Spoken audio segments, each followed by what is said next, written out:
ये हमारे चैप्टर का नाम है कि नेशनल इनकम क्या होती है। ये सब तो हम पढ़ लिया, लेकिन अब नेशनल इनकम को किस तरीके से कैलकुलेट करते हैं ये आपको समझना है। ठीक है, तो यहाँ पे मैं लिख देता हूँ चैप्टर का जो नाम है, चैप्टर 3 में यहाँ लिख देता हूँ। ठीक है, चैप्टर 3 है आपका ये। हाँ जी, अब आपको न्यूमेरिकल समझने हैं कि नेशनल इनकम जो है वो किस तरीके से कैलकुलेट होती है। तो इन न्यूमेरिकल को समझने से पहले जितना भी हमने अभी तक थ्योरेटिकल पढ़ा था, उससे हमारे पास जितने भी फॉर्मूले निकल के आए थे वो मैं एक बारी आपको दोबारा से बता रहा हूँ। वो वाले एक बारी ज़रा दोबारा से देख लीजिए। सबसे पहला जो वर्ड मैंने आपको बताया था, जो सबसे पहला फॉर्मूला था, ये था आपका ग्रॉस का। इसका जो फॉर्मूला होता है ये होता है आपका। इसके अलावा दूसरा जो मैंने आपको बताया था, अगर मुझे यहाँ से नेट निकालना हो तो नेट का फॉर्मूला क्या होगा। नेट का जो फॉर्मूला होगा ये होगा आपका, अब मुझे नेट निकालना है तो ये डेप्रिसिएशन प्लस का है तो ये इधर आके माइनस का हो जाएगा। तो ये क्या हो जाएगा, ये हो जाएगा आपका ग्रॉस माइनस डेप, ये हो जाएगा। अच्छा, इसी तरीके से अगर मान लो मुझे डेप्रिसिएशन निकालना होता, इसी वाले फॉर्मूले से अगर मुझे डेप्रिसिएशन निकालना होता तो क्या होता, ये नेट प्लस का है तो ये इधर आ जाता। तो फॉर्मूला क्या बन जाता, तो फॉर्मूला बन जाता ग्रॉस माइनस नेट। तो तीन फॉर्मूले जो हैं ये तो आपके यहीं से बन गए, इसी पहले वाले से। इसके अलावा मैंने आपको क्या बताया था, एक मैंने आपको फॉर्मूला बताया था एनपी का। एनपी का जो फॉर्मूला होता है ये होता है आपका डीपी प्लस एनएफआईए, ये मैंने आपको एक फॉर्मूला बताया था। इसके अलावा एक मैंने आपको फॉर्मूला बताया था, एनपी का फॉर्मूला होता है डीपी प्लस एनएफआईए, और अगर मुझे डीपी निकालना हो तो एनएफआईए प्लस है तो इधर आके माइनस हो जाएगा।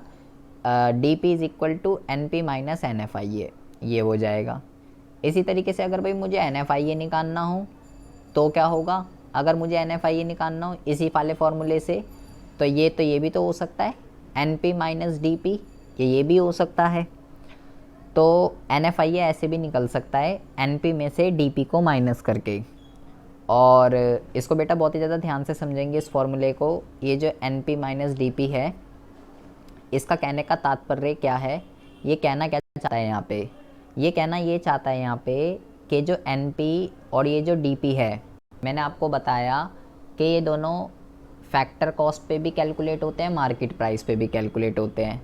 तो इसका कहने का तात्पर्य ये है यहाँ पे कहने का, ये जो बेसिकली जो फॉर्मूला है ये है N N P at F C minus N D P at F C.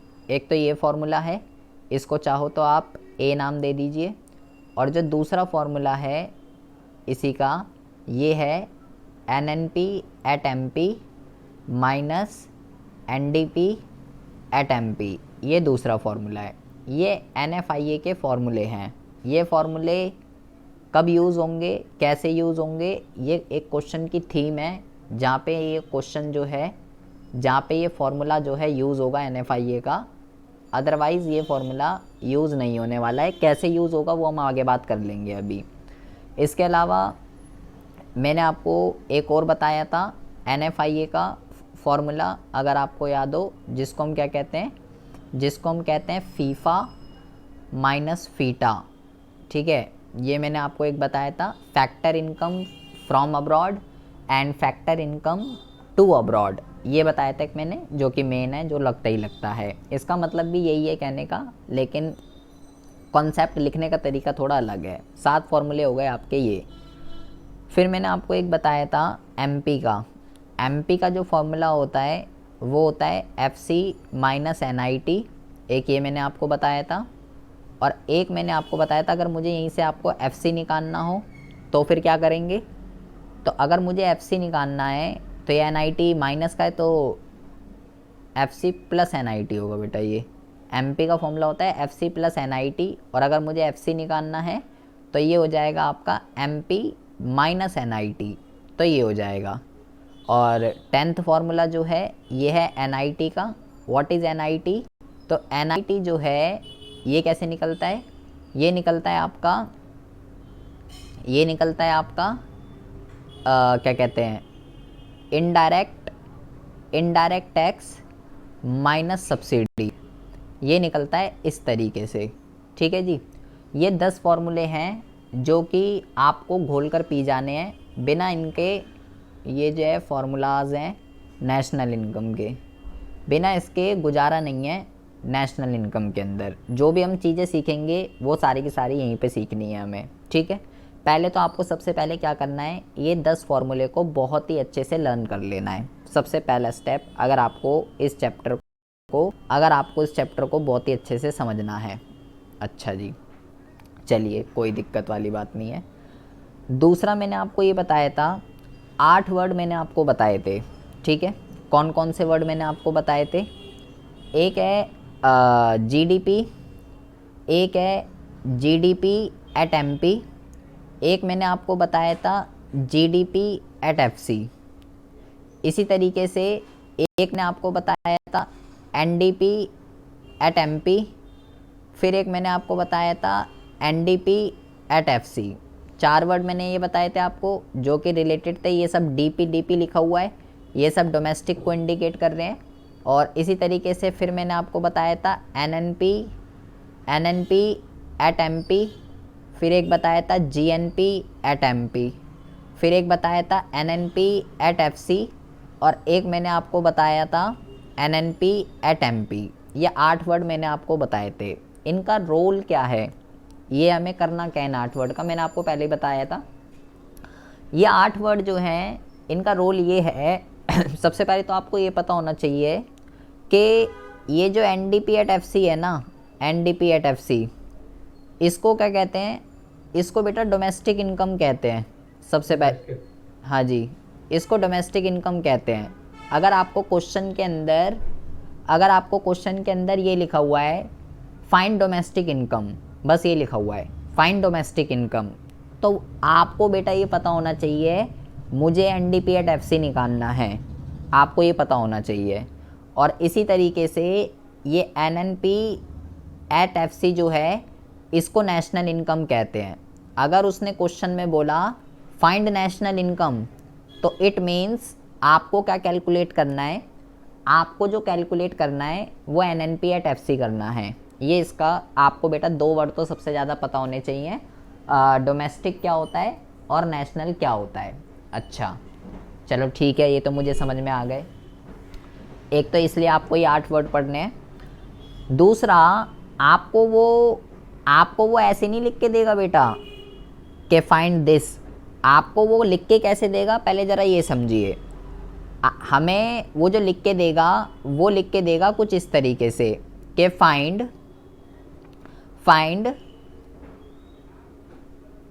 Net national product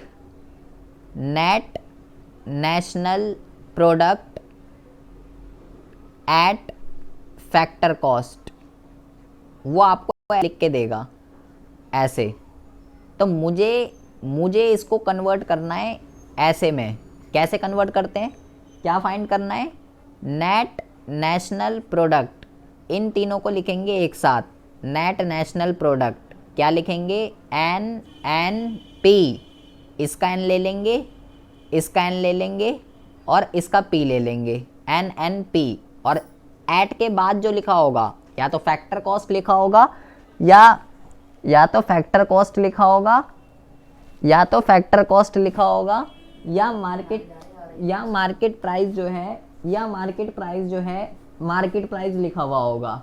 ठीक है, तो अभी मुझे क्या चाहिए? फैक्टर कॉस्ट पे निकालना है। तो इसको लिखते कहाँ पे? इसको लिखते हैं बेस पे, यहाँ पे। और पढ़ते कैसे हैं इसको? एन पहले इसको अलग पढ़ते हैं, ठीक है, N P at F C, इस तरीके से पढ़ते हैं इसको। ठीक है, पहला एक एन अलग पढ़ते हैं, ये एन पी एक साथ पढ़ते हैं और इसको जो है एक साथ पढ़ते हैं।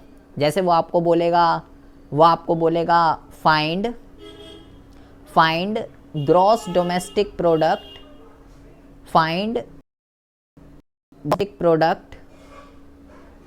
एट मार्केट प्राइस, वो आपको ऐसे लिख देगा। तो मैं क्या करूँगा, मुझे इसको कन्वर्ट करना है, तो इसको लिखेंगे एक साथ कैसे? जीडीपी, ठीक है, इसका जी ले लेंगे, इसका डी ले लेंगे और इसका पी ले लेंगे, जी डी पी। और ये क्या है, मार्केट प्राइस। तो इसको लिख देंगे, है जी। ये चीज तो पता है, डोमेस्टिक प्रोडक्ट होगा हाँ उसका, हाँ, वो तो ये तो मैं बता रहा हूँ, तो लेकिन आगे दिक्कत ना हो जाए, बस ये इतना आपको समझना है। तो ये हो गया, ये हो गया। और इसका कोई भी यूज़ नहीं है इन 8 वर्ड का। वो आपको बस ये 8 वर्ड निकालने के लिए बोलेगा। डोमेस्टिक किसको कहते हैं, नेशनल इनकम किसको कहते हैं, ये आपको पता होना चाहिए। दूसरा स्टेप, पहले तो ये फॉर्मूले अच्छे से लर्न कर लीजिएगा, सबसे पहली बात तो। और ये 8 वर्ड को अच्छे से लर्न कर लीजिएगा, और कौन सा डोमेस्टिक है कौन सा नेशनल है ये अच्छे से कर लीजिएगा। अच्छा, अब जरा बातें ध्यान से समझनी है। पहले आपको क्या करना है, कुछ बेटा कुछ चीज़ें ज़रा ध्यान से समझनी है। यहाँ पे ये जो फॉर्मूले हैं, ये 10 फॉर्मूले मैंने यहाँ पे लिख रखे हैं, ठीक है। लेकिन ये जो 10 फॉर्मूले हैं, इसमें से जो ये और जो ये है, ये दोनों जो हैं, ये दोनों बहुत ही ज़्यादा चालबाज हैं, ठीक है। ये इतने सीधे नहीं हैं जितने यहाँ पे दे रखे हैं। मतलब क्या है इसका कहने का मतलब ये है, पहले हम एनआईटी की बात करते हैं। एनआईटी का मैंने आपको फॉर्मूला बताया कि इसका जो फॉर्मूला होता है ना, ये होता है इनडायरेक्ट टैक्स माइनस सब्सिडी। तो अब वो क्या करेगा, अब वो आपके साथ यहाँ पे कई सारी तरीके की चालें चलेगा, ठीक है। तो पहले आपको उसकी चालों को समझना है कि वो क्या क्या चाल चल सकता है, तब जाके आप इस न्यूमेरिकल को कर पाओगे, इस चैप्टर को कर पाओगे। क्योंकि बस इस चैप्टर के अंदर एक प्लस और एक माइनस पूरी ज़िंदगी ख़राब कर देगा। आप प्लस कर रहे होगे वो माइनस कर रहा होगा, आप माइनस कर रहे होगे वो प्लस कर रहा होगा। तो उस चीज़ को वहाँ गलती हो, इससे अच्छा है यहीं पे हम उसको समझ लेते हैं। तो पहले हम जो है एनआईटी की ज़रा बात करते हैं, सिर्फ यही दोनों, एनआईटी और एनएफआईए।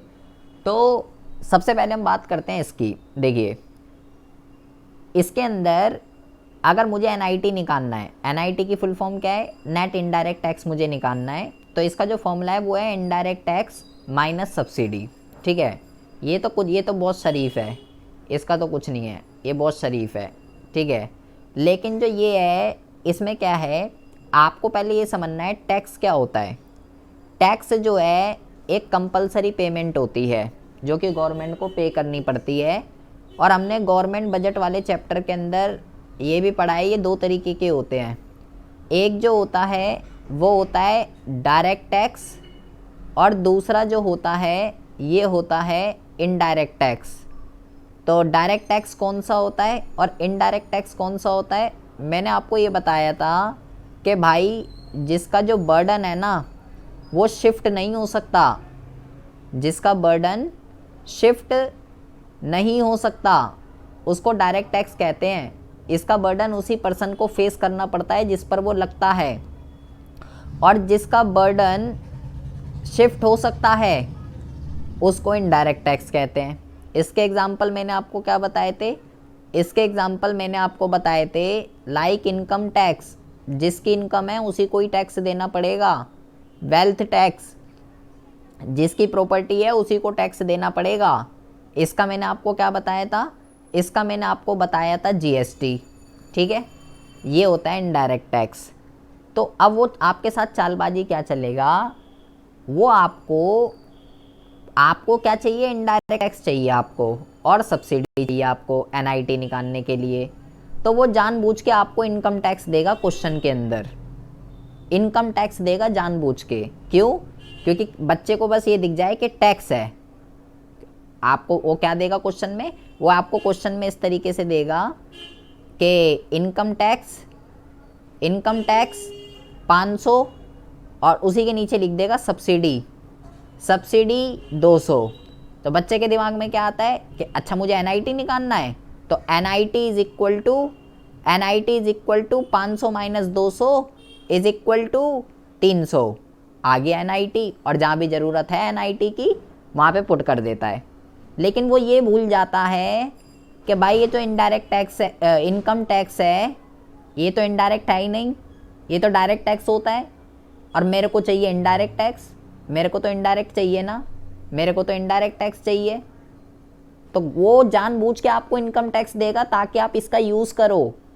लेकिन आपको ये ध्यान रखना है, नेशनल इनकम के अंदर ये डायरेक्ट टैक्स का कोई भी यूज़ नहीं होता। कोई भी डायरेक्ट टैक्स अगर गिवन होगा, चाहे वो इनकम टैक्स हो, चाहे वो वेल्थ टैक्स हो, या दुनिया का कोई भी डायरेक्ट टैक्स हो, यहाँ पे इसकी कोई ट्रीटमेंट नहीं होती है। मुझे इनडायरेक्ट टैक्स चाहिए, ये दे रखा होगा, इग्नोर कर देना है, कुछ कोई ट्रीटमेंट नहीं होती है उसकी। अच्छा, दूसरा, अगर मेरे को जीएसटी अगर सीधा दे रखा है तो बहुत अच्छी बात है। अगर नहीं दे रखा तो इसके अलावा मेरे को क्या क्या दे रखा होगा? मेरे को दे रखा होगा सेल टैक्स, अगर जीएसटी गिवन नहीं है, ठीक है, production tax, sale tax, production tax, import duty, ठीक है, या इंपोर्ट टैक्स भी कह सकते हो, या कस्टम ड्यूटी भी कह सकते हो, ठीक है, कस्टम ड्यूटी या कस्टम टैक्स भी कह सकते हो। अगर ये नहीं गिवन है, क्या कह रहे हो? क्या बता दूं? एनआईटी?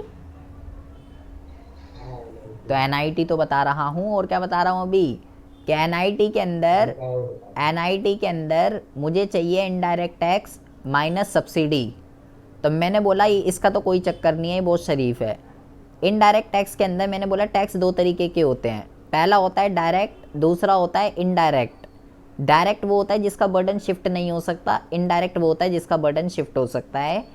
अगर आपको क्वेश्चन के अंदर कोई भी डायरेक्ट टैक्स दे रखा है तो उसको नहीं लेंगे, वो जानबूझ के आपको इनकम टैक्स देगा ताकि आप उसका यूज़ करो। लेकिन आपको ये ध्यान रखना है, हाँ, तो आपको ये ध्यान रखना है, मेरे को तो इनडायरेक्ट चाहिए, मुझे ये नहीं चाहिए। और अब आती है बात इनडायरेक्ट की। तो इनडायरेक्ट में मेरे को क्या चाहिए? या तो जीएसटी मिल जाए, अगर जीएसटी नहीं है तो ये चारों में से जो जितने भी टैक्स दे रखे होंगे, sale tax, production tax, import duty, custom duty,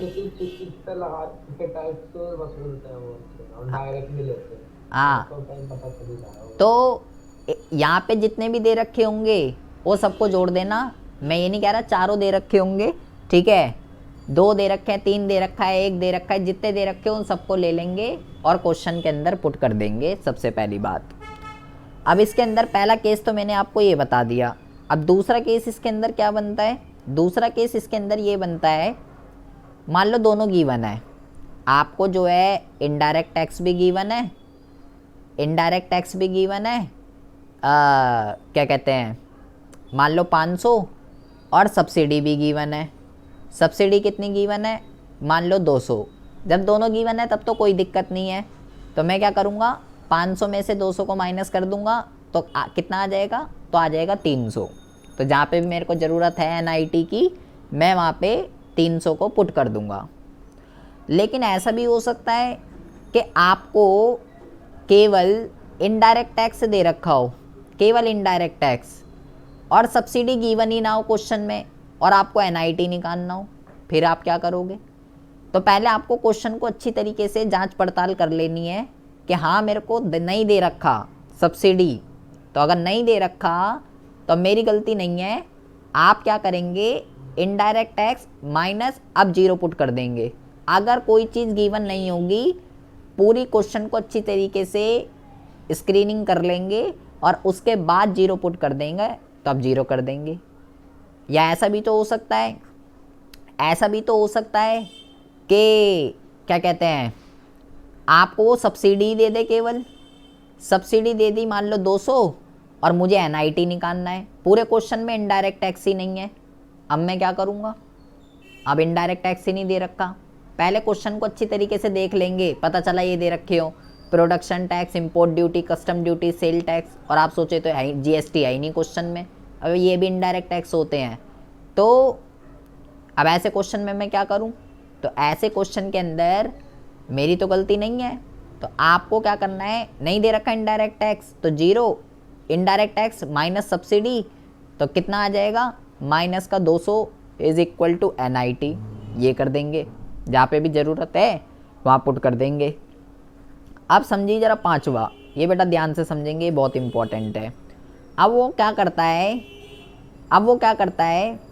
अब वो आपको देगा net indirect tax, net indirect tax, ये मान लो उनने दे दिया 500, और मान लो सब्सिडी भी दे दी उसने, उसके साथ साथ सब्सिडी भी दे दी 200।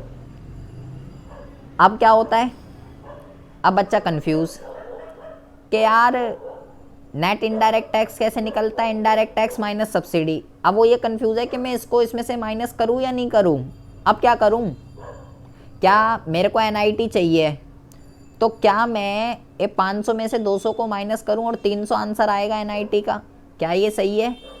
आपको ये ध्यान रखना है, ये गलत है, ऐसे नहीं करना भाई। जो आपको चाहिए वो उसने सीधा दे तो रखा है, ये हो रहा एनआईटी, नेट इनडायरेक्ट टैक्स, यहाँ नेट वर्ड लिखा तो है।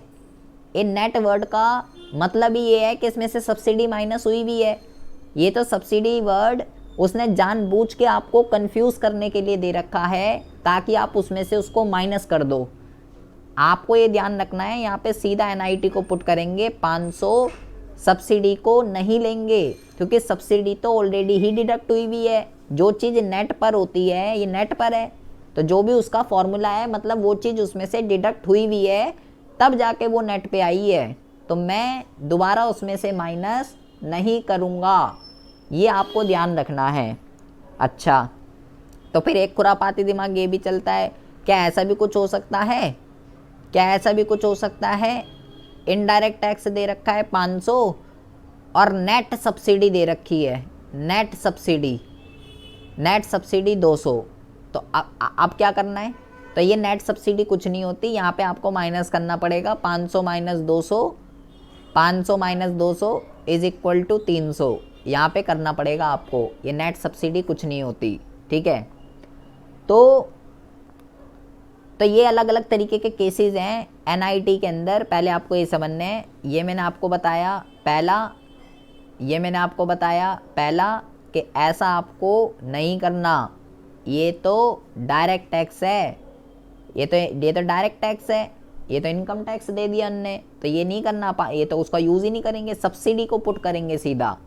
दूसरा मैंने ये बताया जब दोनों गिवन हो, तीसरा मैंने आपको बताया जब केवल इनडायरेक्ट टैक्स गिवन हो, चौथा बताया मैंने आपको जब केवल सब्सिडी गिवन हो, पांचवा बताया जब एनआईटी और सब्सिडी दोनों ही गिवन हो तो फिर क्या करेंगे, और लास्ट मैंने बताया कि अगर ऐसा कुछ होगा तो क्या करेंगे। इतनी बात समझ में आ रही है अमिता, या ऊपर से जा रही है?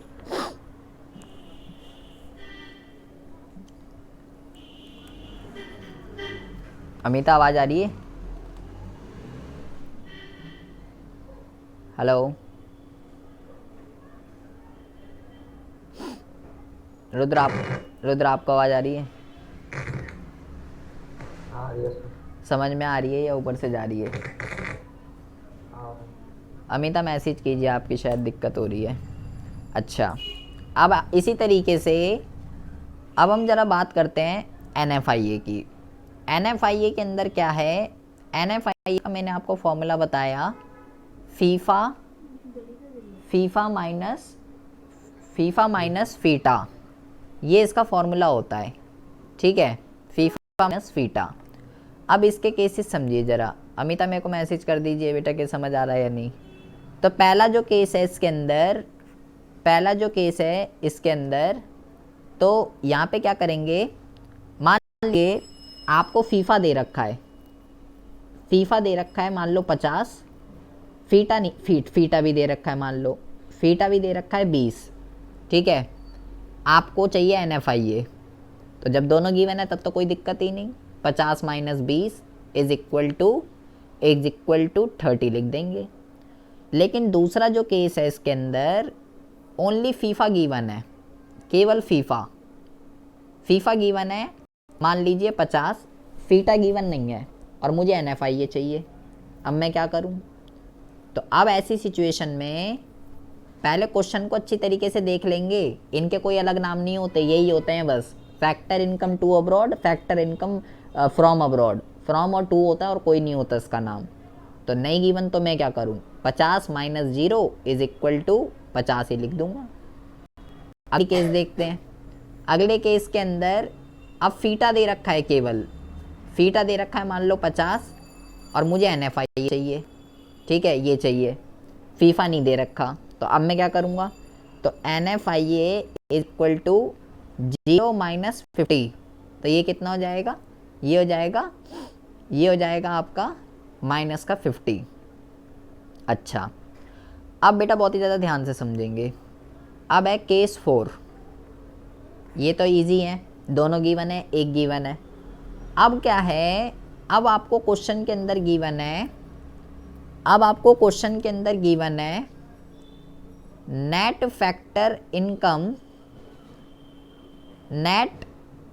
फैक्टर या चलो मैं आपको वही लिख देता हूँ। अब आपको क्वेश्चन के अंदर गिवन है NFIA इज इक्वल टू 50 और फीटा भी गिवन है, कितना, फीटा कितना गिवन है, फीटा गिवन है 20। अब मैं क्या करूं, अब मुझे NFIA चाहिए, तो क्या मैं ये करूं 50 माइनस 20 इज इक्वल टू 30, क्या ये करना चाहिए, नहीं, ये नहीं करना। आपको जो चाहिए दे तो रखा है भाई उसने, ये तो आपको उसने कंफ्यूज करने के लिए दे रखा है ताकि आप उसमें से उसको डिडक्ट कर दो। आपको ये ध्यान रखना है, जब जो मुद्दा आपको चाहिए वो मुद्दा आपके पास है, net factor income from abroad आपको दिख रहा है, वो तो उसने कंफ्यूज करने के लिए दिया है। सेम इसका उल्टा सिनेरियो यहाँ पे है, आपको NFIA दे देगा मान लो 50 और फीफा भी दे देगा, इसके साथ साथ फीफा भी दे देगा मान लो 30, और आपको अब NFIA चाहिए। अब क्या करोगे, क्या ये कर दूं 50 माइनस 30 इज इक्वल टू 20, नहीं, ये नहीं करना। NFIA के साथ चाहे वो फीफा दे दे चाहे वो फीटा दे, मेरे को इन दोनों को यूज़ नहीं करना। मेरे को जो चीज़ चाहिए मेरे को क्वेश्चन में गिवन है, मेरे को दिख रही है वहाँ पे कि मुझे क्या यूज़ करना है। तो ऐसी सिचुएशन में इन दोनों का कोई भी यूज़ नहीं होता है, डायरेक्ट उसी को ही पुट कर लेते हैं। अच्छा जी, अब एक इसका ज़रा एक बहुत ही ज़्यादा ध्यान से सुनेंगे। इसका एक केस 6 है, ये बेटा बहुत इंपॉर्टेंट है, इसको ज़रा ध्यान से समझेंगे। अब क्या है, आपको दे रखा है क्वेश्चन के अंदर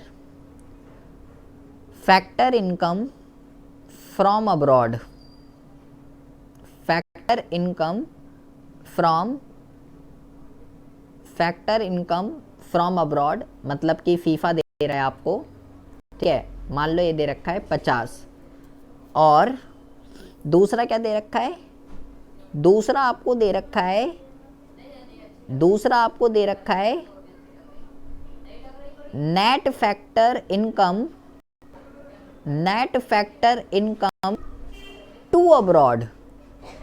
अब ये दे रखा है, डिफरेंस समझिए बेटा क्या है। अब ये बेटा फीटा नहीं है, ठीक है, मतलब फीटा तो है लेकिन ये जो है ना, यहाँ पे नेट लिखा हुआ है। फीटा तो केवल इतना होता है ना, फैक्टर इनकम टू अब्रॉड, केवल ये लिखा होता तो होता, लेकिन इसके साथ अब की बार नेट वर्ड लिखा हुआ है। तो अब जो है अब मैं क्या करूं, अब इसके साथ नेट वर्ड लगा दिया इनने।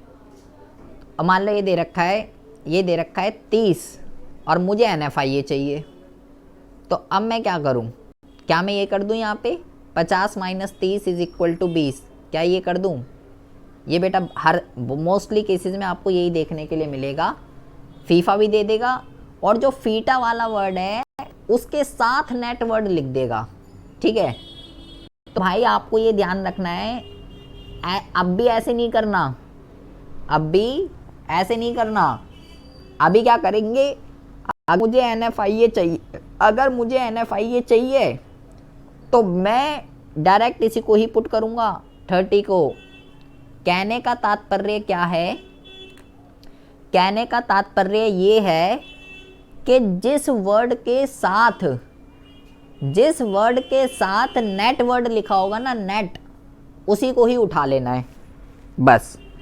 जिस भी वर्ड के साथ नेट वर्ड आपको दिखा हुआ दिख जाए, चाहे वो फ्रॉम के साथ हो चाहे वो टू के साथ हो, आपको वही लेना है जिसके साथ नेट लिखा हुआ है। और ऐसी सिचुएशन में डिफरेंस नहीं निकालते हैं, ये बात गोल कर पी जाइए, डिफरेंस नहीं निकालेंगे। देखो यहाँ पे ये तो बहुत बारी आएगा ये वाला, किसमें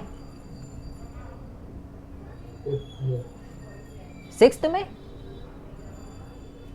5 5 में तो यही ले लेंगे ना, ये यही 50, इसमें भी यही ले लेंगे सीधा 50।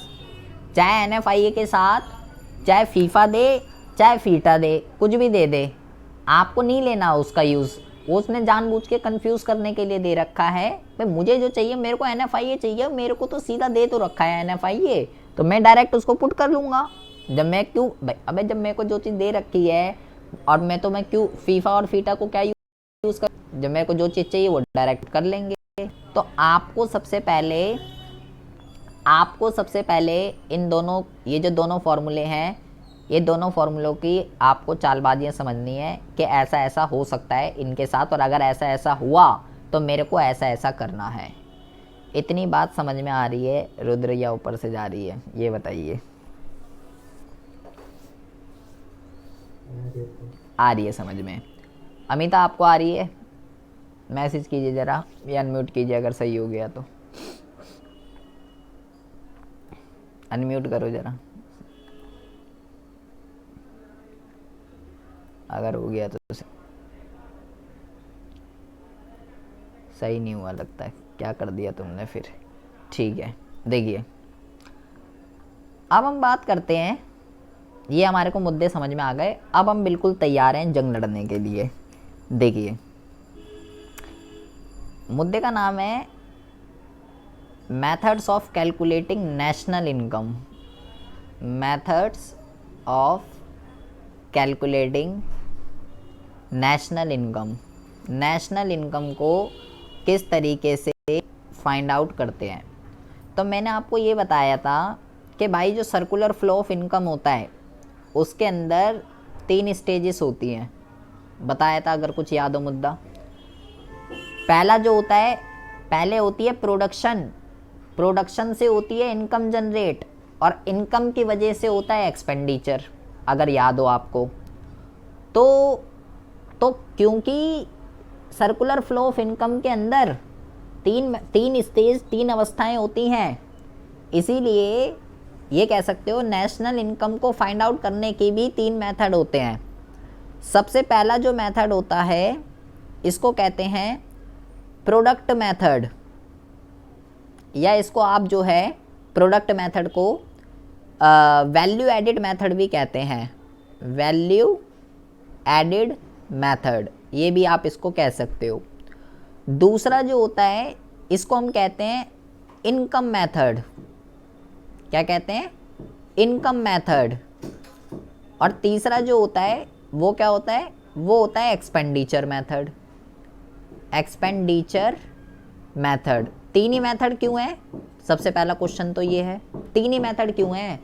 3 मेथड इसलिए हैं क्योंकि सर्कुलर फ्लो के अंदर 3 स्टेजेस होती हैं, ये आप समझ लीजिए। अच्छा जी, ठीक है, समझ लिया। इसलिए 3 मेथड होते हैं, इसलिए 4 नहीं होते। फिर मैंने आपको ये बताया जब मैं डोमेस्टिक और नेशनल पढ़ा रहा था कि भाई पहले डोमेस्टिक ही निकलेगी फिर नेशनल निकलती है। तो आपको कोई सा भी मेथड कर रहे हो आप। और अच्छा एक चीज़ और बताई थी कि चाहे इस मेथड से करो, चाहे इस मेथड से करो, चाहे इस मेथड से करो, किसी भी मेथड से करो आंसर सेम आता है, क्योंकि प्रोडक्शन, इनकम और एक्सपेंडिचर सब इक्वल होते हैं आपस में। तो कुछ भी चीज़ निकालो किसी भी मेथड से बराबर आनी चाहिए, चाहे कुछ भी। वो जो 8 वर्ड हैं, वो जो 8 वर्ड मैं निकाल रहा हूँ, ये 8 वर्ड हमें कैलकुलेट करने हैं, तो मैं कुछ भी निकालूँ ये सब बराबर आने चाहिए हर मेथड से, ठीक है। तो अब यहाँ पे आप समझिए ज़रा, पहले निकलेगी डोमेस्टिक। पहले क्या निकलेगी? पहले जो है डोमेस्टिक निकलेगा, डोमेस्टिक प्रोडक्ट कह सकते हो या डोमेस्टिक इनकम कह सकते हो। पहले डोमेस्टिक निकलेगा या डोमेस्टिक एक्सपेंडिचर कह सकते हो। पहले डोमेस्टिक निकलेगा जी, ठीक है। उसके बाद उसको कन्वर्ट किया जाता है नेशनल में। तो क्वेश्चन ये है डोमेस्टिक में निकालना क्या है मेरे को, क्या मुझे फाइंड आउट करना पड़ता है डोमेस्टिक में। आपको ये ध्यान रखना है, अगर मैं प्रोडक्ट मेथड से क्वेश्चन को कर रहा हूँ तो मुझे पहले चाहिए डोमेस्टिक प्रोडक्ट, कि डोमेस्टिक प्रोडक्ट कितना है। उसके लिए मेरे को यहाँ पे जो फाइंड आउट करना पड़ता है वो फाइंड आउट करना पड़ता है जीडीपी एट एमपी। क्या फाइंड आउट करना पड़ता है? जीडीपी एट एमपी को फाइंड आउट करना पड़ता है सबसे पहले। वहीं अगर मैं इनकम मेथड से क्वेश्चन कर रहा हूँ तो मेरे को डोमेस्टिक इनकम को फाइंड आउट करना पड़ेगा पहले, और अभी मैंने ऊपर आपको बताया था डोमेस्टिक इनकम को कहते हैं एनडीपी एट एफसी। वहीं अगर मैं एक्सपेंडिचर से कर रहा हूँ तो मेरे को जीडीपी एट एमपी को फाइंड आउट करना पड़ेगा पहले। चलो ये तो मेरे को समझ में आ रहा है कि इनकम मेथड के अंदर एनडीपी एट एफसी को डोमेस्टिक इनकम कहते हैं, इसलिए मैं NDP at FC find out कर रहा हूँ। लेकिन यहाँ मैं ये क्यों फाइंड आउट कर रहा हूँ? इन 8 वर्ड में से इसके अंदर ऐसी क्या खास बात है जीडीपी एट एमपी के अंदर? बाकी भी तो है ना, जीएनपी भी है, जीडीपी एट एफसी भी है। इनके अंदर ऐसी क्या खास बात है जो इस वर्ड के अंदर ऐसी क्या खास बात है जो ये यहाँ पे ये जो है ये यहाँ पे जो है निकाला जा रहा है? मैं ये भी निकाल देता, जीडीपी एट एफसी निकाल लेते, इसमें क्या दिक्कत हो रही है? या चलो डोमेस्टिक निकालना है तो ये भी तो निकल सकता था, एमपी ही क्यों? एमपी में ऐसी क्या बात है? तो आपको ये समझना है, यहाँ पे हम ये इसलिए निकालते हैं, इस वर्ड का मतलब क्या है जीडीपी एट एमपी का?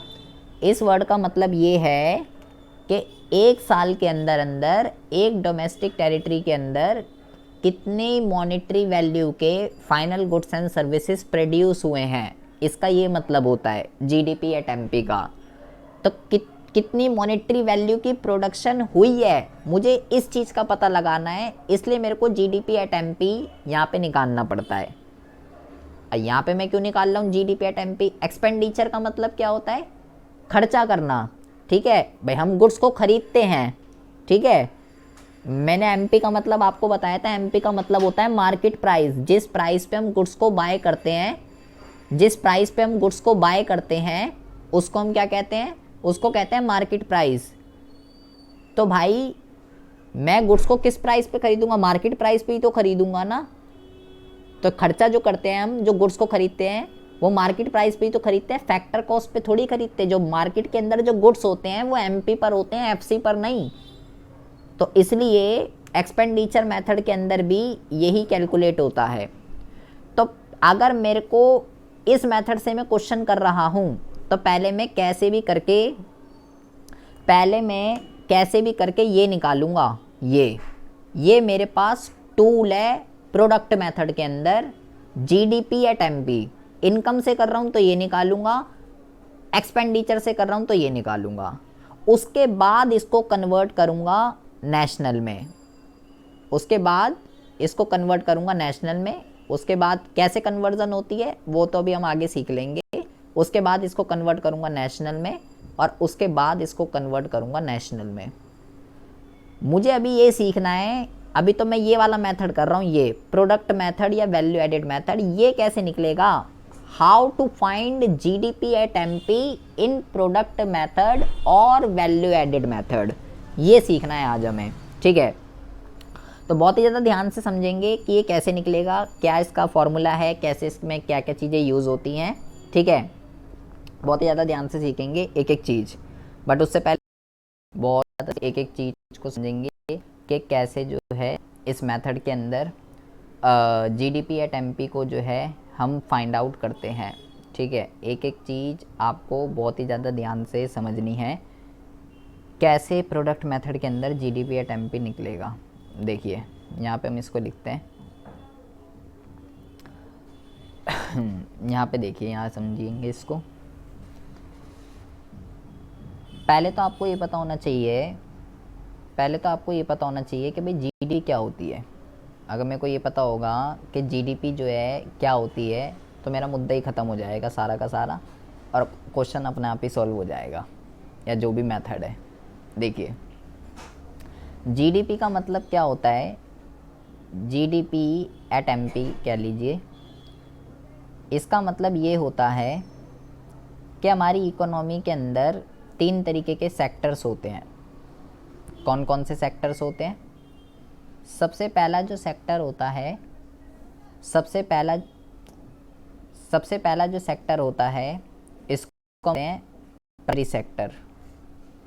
सबसे पहला जो होता है इसको हम कहते हैं प्राइमरी सेक्टर, अरे चल जा भाई यार, क्यों दिक्कत कर रहा है। सबसे पहला जो सेक्टर होता है इसको हम कहते हैं प्राइमरी सेक्टर। दूसरा जो सेक्टर होता है इसको हम कहते हैं सेकेंडरी सेक्टर। और तीसरा जो सेक्टर होता है वो होता है आपका सर्विस सेक्टर। Service sector. तीन तरीके के सेक्टर्स होते हैं, तीन तरीके के सेक्टर्स होते हैं एक इकोनॉमी के अंदर। ये क्या करता है, गुड्स बनाता है। ये क्या करता है, गुड्स बनाता है। ये क्या करता है, सर्विसेज को प्रोड्यूस करता है। यहाँ जो इंडस्ट्रीज़ होती हैं वो सर्विसेज देती हैं। और इन मिलकर एक साल के अंदर अंदर जितने भी गुड्स एंड सर्विसेज को प्रोड्यूस किया होता है वो क्या है, वो जीडीपी होती है। मतलब यहाँ के जो प्रोड्यूसर हैं, यहाँ के जो प्रोड्यूसर हैं उन्होंने वो क्या करते हैं, गुड्स बनाते हैं। ठीक है। यहाँ पे क्या है, सेकेंडरी सेक्टर की अगर हम बात करें, यहाँ के जो प्रोड्यूसर हैं, यहाँ के जो प्रोड्यूसर्स हैं या यहाँ की जो इंडस्ट्रीज़ हैं, यहाँ की जो इंडस्ट्री है वो क्या करती हैं, वो गुड्स बनाती हैं। यहाँ क्या है, यहाँ के जो प्रोड्यूसर हैं और जिन प्रोड्यूसरों की इंडस्ट्रीज़ है, लाइक क्या कहते हैं, बैंकिंग इंडस्ट्री, इंश्योरेंस इंडस्ट्री, अलग अलग तरीके की होती है जो सर्विसेज प्रोवाइड कराती हैं। ये सब सर्विस देते हैं। और एक साल के अंदर अंदर जितनी भी गुड्स एंड सर्विसेज प्रोड्यूस हुई हैं वो हमारी जीडीपी होती है। मुझे ये पता करना है कि प्राइमरी सेक्टर के अंदर एक प्रोड्यूसर ने कितने गुड्स बनाए हैं। एक प्रोड्यूसर ने कितने गुड्स बनाए हैं। फिर ऐसे ही प्राइमरी सेक्टर के अंदर जितने भी प्रोड्यूसर होंगे, प्राइमरी के अंदर बेसिकली एग्रीकल्चर सेक्टर आता है। ठीक है। तो एक किसान ने कितनी प्रोडक्शन करी है मुझे उसका पता करना है। फिर ऐसे ही सारे किसानों ने कितनी प्रोडक्शन करी है, अगर मुझे ये पता चल जाएगा तो मेरे को पता चल जाएगा कि प्राइमरी सेक्टर ने कितने गुड्स प्रोड्यूस करे हैं। इसी तरीके से ऐसे यहाँ पे भी एक इंडस्ट्री ने या एक सेकेंडरी सेक्टर के प्रोड्यूसर ने, एक इंडस्ट्री ने कितनी प्रोडक्शन करी है मुझे ये पता करना है। फिर ऐसे ही सारी इंडस्ट्री ने कितनी प्रोडक्शन करी है तो वो मुझे पता चल जाएगा। ऐसे ही मुझे यहाँ पता करना है एक इंडस्ट्री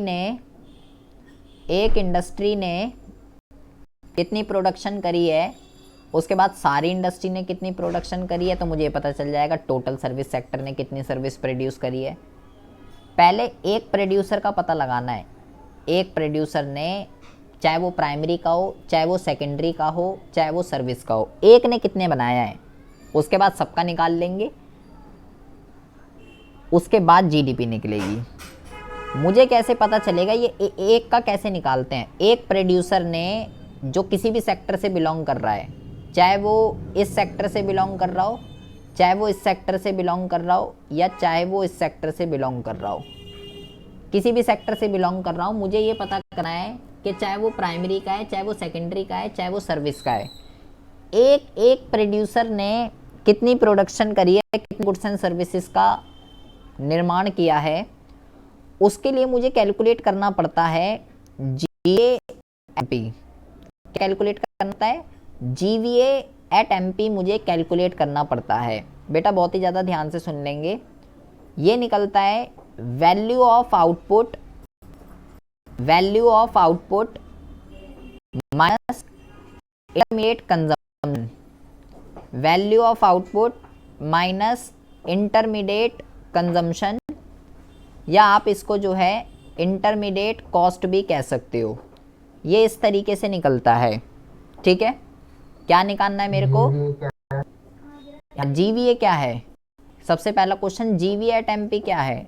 मैंने बोला एक प्रोड्यूसर या एक इंडस्ट्री किसी भी सेक्टर के अंदर कितनी प्रोडक्शन कर रही है, अगर मुझे इस चीज़ का पता लगाना है वो GVA है। GVA/MP का मतलब है एक पर्टिकुलर सेक्टर का प्रोड्यूसर कितनी प्रोडक्शन कर रहा है, इट्स कॉल्ड GVA/MP।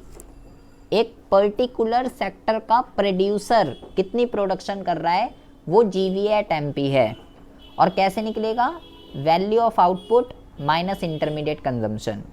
ऐसे में प्राइमरी सेक्टर के अंदर जितने भी प्रोड्यूसर्स होंगे, प्राइमरी सेक्टर के अंदर जितने भी प्रोड्यूसर होंगे सबका जीवीए निकाल लूँगा, सेकेंडरी का भी सबका जीवीए निकाल लूँगा, और सर्विस का भी सबका जीवीए निकाल लूँगा, और फिर सबको जोड़ दूँगा, तब जाके निकलेगा। और जीवीए निकलेगा कैसे, value of output minus intermediate consumption. इस तरीके से जो है मेरा जीवीए निकलेगा। ऐसे ही ये जो जीवीए है हर सेक्टर के अंदर निकालना है, हर सेक्टर के अंदर जीवीए निकलता है, उसके बाद जोड़ना है, तब जाके जीडीपी निकलेगा। It means GDP at MP कैसे निकलेगा, पहले मेरे को जीवीए एट एमपी निकालना है, किसका, प्राइमरी का। प्राइमरी सेक्टर के अंदर जितने भी प्रोड्यूसर्स हैं, जितने भी किसान हैं, जितनी भी सबने प्रोडक्शन करी, सबका जीवीए निकलेगा, एक एक किसान ने कितनी प्रोडक्शन करी है।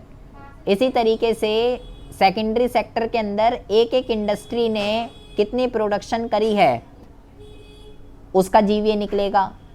उसी तरीके से सर्विस सेक्टर के अंदर एक एक इंडस्ट्री ने कितनी सर्विसेज प्रोड्यूस करी है, उन सब का जीवीए निकलेगा, और तीनों के जीवीए को जोड़ूंगा तब जीडीपी निकलेगा।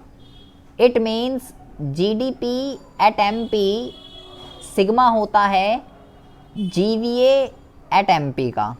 ये आपको ज़रा कॉन्सेप्ट यहाँ पे आपको समझना है। ये अगर इतनी बात समझ में आ गई है, तो आपको जो है मुद्दा क्लियर हो जाएगा। दोबारा से समझ लीजिए, जीडीपी एट एमपी आपको निकालना है, लेकिन मैंने बोला जीडीपी एट एमपी कैसे निकलेगा। जीडीपी एट एमपी होता क्या है, प्राइमरी, सेकेंडरी और सर्विस, ये तीनों सेक्टर ने मिलकर कितने गुड्स एंड सर्विसेज प्रोड्यूस किए हैं, वो जीडीपी है।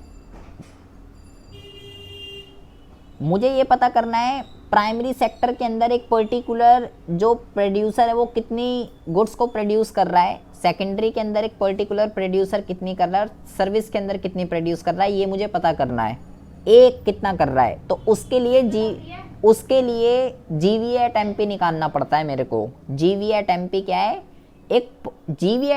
है, ये समझिए, एक पर्टिकुलर सेक्टर का प्रोड्यूसर कितने गुड्स एंड सर्विसेज की प्रोडक्शन कर रहा है, it's called GVA. And how to find GVA, value of output minus intermediate consumption.